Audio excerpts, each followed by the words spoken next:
Authorities in Los Angeles have been giving more details about their investigation into the deaths of the actor Gene Hackman and his wife Betsy Arakawa. Few Hollywood icons have mesmerized audiences like Gene Hackman. However, the Oscar-winning actor and his wife, Betsy Arakawa, were tragically discovered dead in their secluded Santa Fe home. A cloud of suspicion surrounds the deaths of Oscar-winning actor Gene Hackman and his wife, whose bodies were found in their Santa Fe home. The tragedy grew even more unsettling, as what initially seemed like a straightforward explanation took an unexpected turn.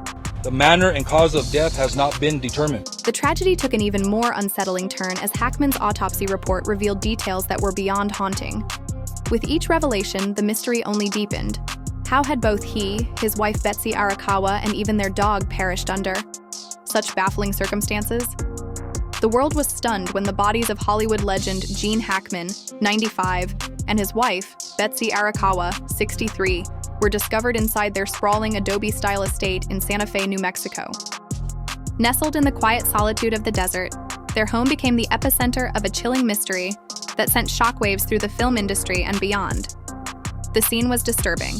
Hackman, the two-time Academy Award-winning actor, was found collapsed in the mudroom, one hand still gripping the doorframe as if he had been mid-step when tragedy struck. Arakawa was discovered in the bathroom, her expression frozen in what seemed to be terror or disbelief. Yet, what truly unsettled investigators was the eerie state of the home itself. There were no signs of forced entry, no shattered glass, no overturned furniture, nothing to suggest an intruder or violent struggle. And yet, something about the silence felt unnatural, almost deliberate. The air inside was thick with an oppressive sense of something unresolved, as if the very walls held secrets they refused to reveal. Even more disturbing was the presence of their beloved dog, Zena, an Australian Kelpie, found lifeless inside a latched crate in the bathroom. Had she been locked away for protection, or had someone deliberately placed her there before tragedy struck? If so, by whom? Or was this an eerie coincidence? One final, inexplicable detail in an already chilling mystery. Investigators combed through the house meticulously, searching for answers. But there were no gunshot wounds, no stab marks, no visible blunt force trauma, no clear cause of death at all. Theories quickly emerged, with toxicology reports poised to become the key to understanding what had truly unfolded inside those walls. Had the couple fallen victim to an unseen force, a silent killer that left no trace? Or was there something even more sinister at play? As night fell over the estate, one investigator paused at the threshold, glancing back into the dimly lit home. The air felt heavy, pressing against the skin, carrying with it an almost imperceptible whisper of unease. The case was only beginning, but one thing was certain. The world would never look at Gene Hackman's final days the same way again. Speculation ran wild. Some suspected a carbon monoxide leak, a silent and undetectable gas poisoning that had claimed their lives as they slept. Hackman's daughters initially leaned toward this theory, believing the lethal gas had quietly robbed their father and his wife of oxygen. But that possibility was swiftly ruled out. The New Mexico Gas Company conducted a thorough inspection, checking every pipeline, vent, and potential source of leakage. Their findings were conclusive. There was no trace of carbon monoxide or any other lethal exposure. The air inside the house was clean. Whatever had happened to them, it wasn't, due to a gas-related accident. And with that revelation, the mystery only deepened further. Then came the chilling possibility. What if this wasn't a natural death? What if an intruder had entered their home undetected, committing an act of violence that left no trace? Law enforcement scoured the property, searching for any signs of forced entry. They inspected the windows, none were shattered, nor did they show any marks of tampering. The doors were locked from the inside, and the security system remained intact, never triggered. If someone had broken in, they had done so without leaving a single clue. What truly baffled investigators, however, was the condition of the bodies when they were discovered days after their deaths.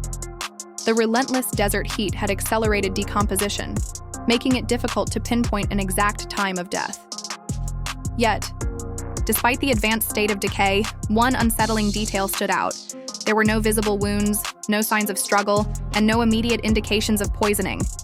It was as if life had simply abandoned them, leaving behind only an eerie silence. The coroner's initial examination revealed nothing definitive. No blunt force trauma, no stab wounds, no gunshot residue. Toxicology tests were underway, but as the hours stretched into days, the absence of immediate answers only deepened the mystery. Family members, friends, and neighbors struggled to make sense of it, forming theories that grew more unsettling with each passing day. Had they been exposed to some undetectable biological agent? Had they both suffered simultaneous medical emergencies, an impossibly rare and tragic coincidence? Or was there something far more inexplicable at play? As investigators reconstructed their final days, they uncovered small but chilling details. Unanswered phone calls, uncollected mail, and a meal left untouched on the kitchen counter. Whatever had happened had been swift, merciless, and utterly confounding. Theories swirled like desert dust in the wind, but the truth remained elusive. Desperate for answers, forensic investigators turned their attention to an unlikely but invaluable witness, one that never blinked, never lied, and had recorded the final moments of Hackman's life: his pacemaker. This tiny device, no larger than a silver dollar, had tracked every heartbeat, every irregularity, and every desperate attempt to keep him alive. When experts retrieved its data, they uncovered something chilling. The last recorded event had taken place on February 17th, 9 days before his body was discovered. This meant his heart had stopped suddenly, without any prior warning signs severe enough to alert doctors or family. In most cases, a pacemaker detects irregularities and compensates by sending electrical impulses to stabilize the heartbeat. But on that fateful night, something had gone terribly wrong. While cardiac arrest is a common cause of sudden death, in older individuals, Hackman had no significant history of heart disease. His medical records, reviewed posthumously, indicated he was in relatively stable condition. Certainly, at his age, cardiovascular issues were a risk. But why had there been no signs of distress before his heart simply stopped? Even more troubling was what the pacemaker's logs revealed. It hadn't simply failed. It had recorded a final, programmed response that suggested external interference. Medical experts found this deeply unsettling. Could it have been a malfunction? Unlikely. Modern pacemakers are built with multiple fail-safes to prevent data loss, even under extreme conditions. Investigators sent the device to a forensic electronics specialist, hoping to extract more details. What they discovered was even more bizarre. The pacemaker had registered a sudden and complete drop in heart activity. No gradual decline, no distress signals, just an abrupt, unexplained stop. The pacemaker's data painted a disturbing picture. There was no arrhythmia leading up to Hackman's death, no warning signs, no gradual decline, just an abrupt, unexplained halt. Investigators considered electromagnetic interference as a possible cause. In rare cases, certain household appliances, high-voltage areas, or even remote signals could disrupt a pacemaker's function. However, there were no high-powered devices nearby, and no evidence of an electrical disturbance at the time of his passing. Then came the most chilling discovery. Portions of the pacemaker's diagnostic logs had been wiped. Specifically, the moments leading up to Hackman's final recorded heartbeat were missing. How could this happen? A natural failure? A power surge? Or something far more sinister? The implications were deeply unsettling. Could Hackman's pacemaker have been remotely accessed or manipulated? Experts had long warned about the cybersecurity vulnerabilities of modern medical devices, particularly those connected to wireless networks for remote monitoring. Theoretically, someone with the right knowledge could send a lethal signal, overriding the device's function and inducing cardiac arrest. The FBI was called in to analyze the pacemaker, now suspecting foul play. What had initially seemed like a natural death, tragic but unsurprising given Hackman's age, had transformed into a chilling enigma. Had he truly suffered a fatal cardiac event, or had someone ensured his heart would stop beating forever? The scene inside the Hackman residence was one of unsettling silence, broken only by the occasional whimper of the couple's surviving dogs. But beyond the eerie stillness, investigators made another disturbing discovery. Betsy Arakawa's lifeless body, found in the bathroom near a space heater, surrounded by scattered prescription pills. At first glance, it seemed like a tragic act of grief, a woman overwhelmed by loss, succumbing to an overdose after finding her husband dead. Initial assessments supported this theory, but as the case unfolded, that assumption began to unravel. Toxicology reports challenged the overdose theory. While trace amounts of medication were present in her system, they were nowhere near a lethal dose. Instead, forensic experts began piecing together a far more complex and eerie puzzle. One theory suggested Arakawa may have suffered a fatal internal injury, possibly a brain hemorrhage from an unseen fall. A catastrophic internal bleed could explain her sudden death, yet there were no external wounds, no bruises, no fractures, nothing to suggest trauma. Another, even more chilling theory emerged. Had Arakawa died purely from shock? Could the sight of Hackman's lifeless body have triggered a fatal cardiac event? While rare, medical literature documented cases of people experiencing sudden heart failure due to extreme emotional distress. Yet a baffling contradiction emerged. If Arakawa had died after Hackman, why did decomposition suggest otherwise? Post-mortem examinations revealed that both bodies had deteriorated at nearly the same rate, as if death had claimed them at the exact same moment. This eerie synchronicity defied logic and raised more questions than answers. Had they truly died together? Or had something even more inexplicable occurred, something beyond the realm of science? Then there was Zena, the couple's beloved 12-year-old Australian Kelpie mix. Found locked inside a crate, her lifeless body initially suggested starvation. But when veterinarians conducted an autopsy, the results were chilling. There was no evidence of prolonged suffering, no signs of dehydration, no damage to her digestive tract consistent with a slow, painful death. Instead, the findings pointed to something far more immediate and unexplainable. How had Zena died? So quickly, isolated from harm, protected from external dangers? Even more disturbingly, why did her fate mirror that of her owners? As days passed and forensic specialists struggled to make sense of the case, a haunting pattern emerged. 3 lives extinguished under circumstances that defied explanation. 3 bodies that refused to follow the expected timeline of decomposition. 3 deaths surrounded by an air of the unknown. Here's a rewritten version of the paragraph with improved flow and clarity. The presence of the mysterious compound in Zena's system was perhaps the most baffling detail of all. If the cause of death had been a toxin, a biological agent, or an environmental factor, why had it affected the dog as well? Was it something airborne? Something they had all inhaled simultaneously?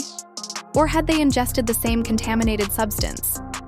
Theories ranged from a rare, undetected pathogen to an experimental compound never meant for human exposure. Yet, none could fully explain the eerie selectivity of the deaths. If it was a chemical agent, why had it left no traceable origin? If it was biological, why had it acted so swiftly, mimicking the effects of degenerative disease in mere hours? And if it was psychological, how could mere fear trigger identical physiological responses across different species? The deeper investigators probed, the more elusive the truth became. Hackman's death, along with the inexplicable fate of just one of the 3 dogs, while the other 2 remained completely unharmed, only deepened the mystery. Could it have been a case of selective poisoning, an unknown agent reacting only with certain biological conditions? Or was there something specific about the affected dog, its genetics, recent diet, or behavior that made it uniquely vulnerable? More unsettling whispers emerged. Had something unseen entered their home? Some speculated about electromagnetic disturbances, frequencies capable of disrupting brain function, inducing confusion, seizures, or even death. Could they have encountered an invisible force beyond the scope of modern science? Theories flooded, and yet none provided concrete answers. As uncertainty lingered, Hollywood mourned the loss of an icon. Tributes poured in, honoring Gene Hackman's extraordinary contributions to cinema. At the Academy Awards, his name received a standing ovation during the In Memoriam segment, accompanied by scenes of his most unforgettable performances. The relentless pursuit of Popeye Doyle in The French Connection, the quiet authority of Mississippi Burning, and the unflinching menace of Unforgiven. It was a celebration of his legacy, his depth, his brilliance. Yet behind the glamour of Hollywood's farewell, the unanswered questions surrounding his death grew more ominous. The sheriff's office assured the public that the investigation was ongoing, but forensic experts privately admitted the case was riddled with inconsistencies. The official report concluded that Hackman died at home under unusual, but not suspicious, circumstances, but forensic analysts weren't convinced. Strange gaps in the timeline, unexplained elements in the toxicology report, and even redacted details only fueled speculation. Outside his estate, crowds of fans and reporters gathered, cameras flashing as the world waited for answers. Theories ranged from the plausible to the bizarre. Was it simply the passing of an aging legend, or had something or someone played a role in his final moments? The truth remained elusive, just out of reach, like the final pages of an unsolved mystery novel. And so, Gene Hackman left behind more than just a cinematic legacy. He left behind a question that no one, not even the most brilliant forensic minds, could answer. In an age where science seeks to explain everything, his case stood as a haunting enigma, a puzzle that defied resolution. Perhaps the events of that cold February night will forever remain a mystery, a story that lingers in the minds of those who dare to look too closely. Because sometimes, even in reality, there are mysteries that refuse to be solved. If you were the investigator, where would you focus next? Let us know your thoughts in the comments. Thanks for watching, and we'll see you in the next video.